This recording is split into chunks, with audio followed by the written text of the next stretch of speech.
Hello दोस्तों, आज हम बात करेंगे शुगर स्पाइक्स यानी सडन ब्लड शुगर लेवल के बढ़ने का जो प्रोसेस होता है। ये क्या होता है, ये क्या कारणों से होता है, क्या इसके लक्षण होते हैं, क्या इसके प्रॉब्लम्स होते हैं और कैसे हम इसे कम कर सकते हैं, ये सारी चीज़ों पर बात करेंगे। काफ़ी बार आपने डायबिटिक पेशेंट्स में देखा होगा या इस डिस्कशन को सुना होगा कि ये खाना खाने के बाद या ये पर्टिकुलर चीज़ें को खाने के बाद शुगर का सडन स्पाइक होता है जो कि नुकसानदायक है। तो बेसिकली होता क्या है और ये होता क्यों है और डायबिटिक पेशेंट्स में ये ज़्यादा क्यों देखने को मिलता है, ये सारी चीज़ों पर हम बात करेंगे। आज का टॉपिक है शुगर स्पाइक्स के कारणों पर और उसके लक्षणों पर। इन चीज़ों पर आज हम डिस्कस करेंगे। टॉपिक पर जाने से पहले जो लोग हमारे चैनल पर नए हैं उन्हें रिक्वेस्ट करूँगा कि चैनल को सब्सक्राइब करें, वीडियोज़ को लाइक करें, शेयर करें, फॉलो करें, कमेंट करें, पूरा देखिए। टॉपिक इंपॉर्टेंट है इसलिए इसे अंत तक देखिएगा। चलिए शुरू करते हैं इंपॉर्टेंट वीडियो।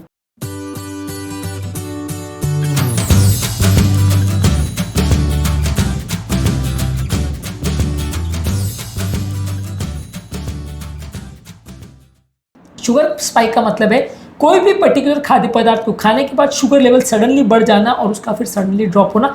एक स्पाइक जैसा आपको पैटर्न में दिखता है। खासकर जब आप कंटिन्यूस ग्लूकोज मॉनिटरिंग करते हो तो आप एग्जैक्टली ये देख सकते हो कि खाना खाने के कितने देर के बाद सडन शुगर लेवल बढ़ रहा है, उसके बाद ड्रॉप हो रहा है। ये कंडीशन ज़्यादातर डायबिटीज़ पेशेंट में और इंसुलिन रेजिस्टेंस वाले पेशेंट में ज़्यादा देखने को मिलती है। डायबिटीज़ हो चाहे टाइप 1 चाहे टाइप 2 दोनों में ही ज़्यादा मिलता है। होने का कारण ये कि जब हम कोई खाना खाते हैं तो वो शुगर लेवल जो नहीं स्पाइक करना चाहिए उसको कंट्रोल करने का काम इंसुलिन करता है। जब बॉडी में अगर इंसुलिन की कमी है या शुगर सडनली बहुत ज़्यादा आ गया और इंसुलिन बनने में टाइम लग रहा है या इंसुलिन बन तो रहा है लेकिन रिसेप्टर्स पे काम नहीं कर रहा, ये सभी कारणों से वो शुगर लेवल जो है स्पाइक ज़्यादा करेगा और ज़्यादा देर तक रहेगा।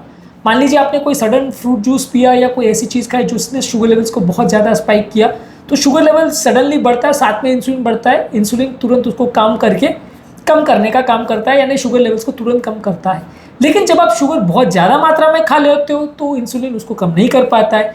या मान लीजिए आपको टाइप 1 डायबिटीज़ है जहाँ के डायबिटीज़ होने की वजह से आप इंसुलिन उतना बना नहीं पा रहे हो, यानी आपकी बॉडी में इंसुलिन फैक्ट्री में प्रॉब्लम है, इंसुलिन उतना बन नहीं पा रहा है। वहाँ पे भी ये शुगर स्पाइक्स ज़्यादा देखने को मिलेंगे क्योंकि जितना खाने को पचाने के लिए या ब्लड ग्लूकोज लेवल को कम करने के लिए जितना इंसुलिन चाहिए उतना इंसुलिन आप बना नहीं पा रहे हो, तो शुगर का स्पाइक जितना होना चाहिए उससे ज़्यादा होगा। इसी तरह से यदि आपका अगर टाइप 2 डायबिटीज़ है जहाँ पे इस रिसेप्टर्स पर रेजिस्टेंस होता है जिसकी वजह से जो इंसुलिन बॉडी में बनता है वो बनता तो ज़्यादा है, काम नहीं कर पाता है। इंसुलिन काम कैसे करता है कि वो रिसेप्टर्स पर जाके सेल्स में अलग अलग जगहों पे जो ब्लड में ग्लूकोज होता है उसको जगह जगह डिस्ट्रीब्यूट कर देता है ताकि ब्लड से वो ग्लूकोज हट जाए। जब रिसेप्टर पे इंसुलिन जा तो रहा है लेकिन रिसेप्टर पे जो एक्शन होना चाहिए वही नहीं हो पा रहा, तो बेसिकली हार्मोन अपना काम नहीं कर पाएगा जिसकी वजह से भी ये शुगर स्पाइक होगा। तो ये sugar spikes comparatively diabetic patient में ज़्यादा देखे जाते हैं। सेम फूड प्रोडक्ट्स में भी डायबिटिक पेशेंट में ज़्यादा देखे जाते हैं। बेसिकली ये शुगर स्पाइक के कारण क्या है, अगर किसी व्यक्ति को कोई बहुत हाई ग्लाइसेमिक इंडेक्स का फूड आप खा रहे हो, ग्लाइसेमिक इंडेक्स का बेसिकली मतलब ये है कि जो खाद्य पदार्थ खाना खाने के तुरंत बाद बहुत ज़्यादा ग्लूकोज लेवल को बढ़ाते हैं उनको हाई ग्लाइसेमिक इंडेक्स फूड बोलते हैं। जो नहीं बढ़ाते हैं उसको लो ग्लाइसेमिक इंडेक्स वाले फूड प्रोडक्ट्स बोलते हैं। हाई ग्लाइसेमिक इंडेक्स वाले फूड प्रोडक्ट में शुगर वाले बेवरेजेस यानी सोडा और एनर्जी ड्रिंक्स होते हैं, रिफाइंड कार्बोहाइड्रेट जैसे वाइट ब्रेड और पेस्ट्रीज होता है, कैंडीज और स्वीट्स होते हैं। ये सारी चीज़ें जो है अपने सडन आपके ब्लड शुगर लेवल्स को बढ़ाती हैं। इसके अलावा यदि आप बहुत ज़्यादा मात्रा में खा रहे हो यानी ये सारे खाद्य पदार्थों को अपनी थोड़ी मात्रा में खाया तो भले आपका शुगर स्पाइक उतना नहीं होगा, लेकिन आपने बहुत ज़्यादा मात्रा में खाया यानी 1 गिलास जूस के बदले 4 गिलास जूस पी लिया या एक आइसक्रीम खाने के बदले 4 खा ली, एक फ्रूट खाने के बदले 4 फ्रूट खा लिए, तो आपका शुगर लेवल इतना ज़्यादा बढ़ जाएगा क्योंकि सडनली इतना ज़्यादा शुगर आ जाएगा कि बॉडी उतना इंसुलिन नहीं बना पाएगा, तो शुगर का स्पाइक होगा। इसके अलावा यदि आपके बॉडी में इंसुलिन की कमी है या इंसुलिन का रेजिस्टेंस है यानी कोई भी तरह का डायबिटीज़ है टाइप 1 या टाइप 2 दोनों में ऐसा होगा। इसके अलावा यदि आपने अपनी मेडिसिन जो आपको लिखी गई थी डायबिटीज़ के मैनेजमेंट के लिए वो अगर आपने नहीं ली या इंसुलिन जो आपको लेना चाहिए था वो आपने मिस कर दिया है तो भी शुगर का स्पाइक ज़्यादा होगा क्योंकि आपकी बॉडी खुद तो इंसुलिन बना नहीं पा रही है। आपने बाहर से जो टैबलेट के भरोसे आप थे वो आपने लेना मिस कर दिया, तो इंसुलिन जितना बनना था वो नहीं बन पाएगा या रिसेप्टर्स पर जो एक्शन होना था वो नहीं हो पाएगा, इसलिए शुगर ज़्यादा देर तक ब्लड में रहेगा और शुगर स्पाइक ज़्यादा होगा। इसके अलावा यदि कोई व्यक्ति अगर फिजिकल एक्टिविटी नहीं करता है तो उसको भी शुगर स्पाइक ज़्यादा होंगे।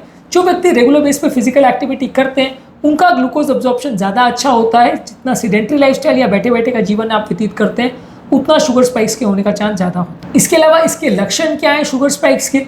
लक्षणों में ज़्यादातर अगर शुगर स्पाइक होता है तो उसके बाद आपको बहुत एनर्जेटिक फील नहीं होता है। ऐसा नहीं होता है कि ब्लड शुगर लेवल बढ़ गया अब आप में बहुत ताकत आ गई और आप सब कुछ कर पा रहे हो, वैसा नहीं होता है। उल्टा आपको उसके बाद बहुत ज़्यादा स्लगिश और लेथार्जी और कमज़ोरी होती है। शुगर लेवल जब सडनली बढ़ता है उसके बाद सडनली जब ड्रॉप होता है तो आपको बहुत ज़्यादा कमज़ोरी होती है, बहुत ज़्यादा भूख लगती है, सर दर्द होता है, बहुत ज़्यादा प्यास लगती है। शुगर लेवल बहुत ज़्यादा बढ़ने से पेशाब ज़्यादा होती है।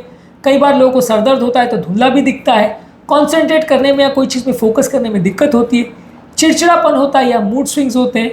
और कई बार बहुत सीवियर अगर हाइपरग्लाइसीमिया हो तो श्वास लेने में तकलीफ या डायबिटिक कीटोएसिडोसिस वैसी चीज़ें भी हो सकती है। तो शुगर स्पाइक होना या बहुत ज़्यादा शुगर लेवल्स का बढ़ जाना किसी भी तरह से हेल्दी नहीं है। आप ये मान के चलिए कि जितना ज़्यादा कोई फूड प्रोडक्ट आपकी बॉडी में शुगर स्पाइक कर रहा है उतना ज़्यादा नुकसानदायक है, उतना ज़्यादा आपको उसको अवॉइड करना चाहिए। ये शुगर स्पाइक लॉन्ग टर्म आपकी बॉडी को कैसे नुकसान करते हैं?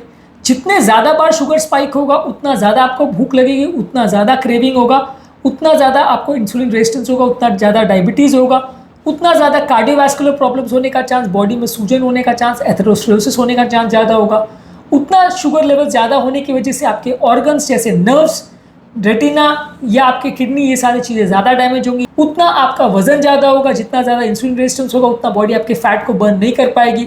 हंगर और क्रेविंग ज़्यादा होगी, आप बार बार खाना खाओगे और मीठी चीज़ों को खाने के बाद आपको बार बार भूख लगती है। ये वजह से आपका वजन कम नहीं हो पाता। और कितनी भी कोशिश करो, यदि आप अपने फूड चॉइसेस को चेंज नहीं करते या शुगर स्पाइक्स को कम नहीं करते तो उससे आपका ब्लड शुगर लेवल ज़्यादा होता है, आपका वजन कम करना मुश्किल हो जाता है। तो ये शुगर स्पाइक हो जाना या शुगर सडनली बढ़ जाना बहुत छोटी चीज़ नहीं है, अपने आप में नुकसानदायक है। और इससे डायबिटिक मैनेजमेंट में या इनफैक्ट नॉर्मल व्यक्ति भी जो अपना वजन कम करना चाह रहा है या हेल्दी लाइफ जीना चाह रहा है उसके लिए भी ज़रूरी है कि इन शुगर स्पाइक्स को वो अवॉइड करे और इन शुगर स्पाइक को जहाँ तक पॉसिबल है उनसे बचने का प्रयास करें। एक अलग वीडियो में हम ये डिस्कस करेंगे कि ये शुगर स्पाइक से बचने के लिए आप क्या कर सकते हैं, उस वीडियो को भी ज़रूर चेकआउट करें। आज के टॉपिक में हमने जाना कि ये शुगर स्पाइक्स क्या क्या कारणों से होते हैं और क्या इसके लक्षण होते हैं। उम्मीद करूँगा कि आज के टॉपिक में कुछ नई बातें जानने को मिली होगी। जो लोग हमारे चैनल पर नए हैं और रिक्वेस्ट करूँगा कि चैनल को सब्सक्राइब करें, वीडियोस को लाइक करें, शेयर करें, फॉलो करें, कमेंट करें पूरा।